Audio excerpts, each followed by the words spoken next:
This position in 1973, Grandmaster Edward Gufeld is playing Grandmaster Bagrov. And in this game, we have an all-out bar fight. Let's see what happens here. So in the game, Bagrov just played rook to g1, and it looks like White's attack is completely crushing. But there's one move that holds the game here for Gufeld. He plays pawn to g4, advancing the pawn forward defended by the bishop with the point to keep the g-file closed. Also, this comes with the sneaky threat of queen to h4 check.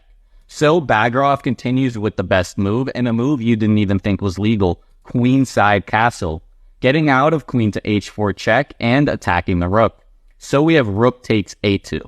And now it's usually the protagonist that plays the brilliant moves on this channel. But here Bagrov plays knight to f4, jumping in with the knight and sacrificing it with the point to open up the light-squared bishop and also to threaten knight to g6 check, which would be devastating. And his point is that after the pawn takes, we have knight takes f4, taking back with the other knight and again threatening knight to g6 check. But this combination just doesn't work. Gufeld plays the only winning move, rook takes f4, sacrificing the rook for the knight in order to just slow down White's attack and initiative. So after queen takes f4, the winning continuation, pawn to c3, advancing the pawn forward because Gufeld wants to create a mating net. Now the pawn covers the dark squares, and his plan is knight to b4 to completely box in this king and threaten rook to a1 checkmate. So the opponent decides to continue with bishop to c4, developing the bishop and attacking the rook. And there's only one retreating square with the rook that is winning, rook to a3.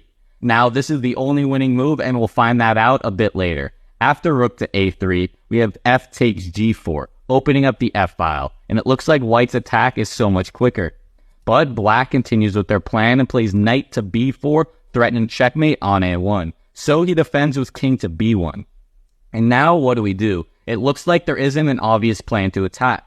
Well, there's one winning continuation for Gufeld, and in this position he plays the spectacular bishop to e6, completely sacrificing the bishop with the point to clear up queen to b8. And after bishop takes e6, what do though? If we go queen to b8 now, then queen to f6 is immediate checkmate in one. Well, there's one winning move in this position. He plays knight to d3, sacrificing the knight and opening up the b-file. And this move comes with a tempo on the queen. And the point of this move is that the queen now has to move, because if you grab the knight, then this rook is now covering the d3 square. And after queen to b8 check, king steps over and queen to b2. Now the king can't access the d3 square, and White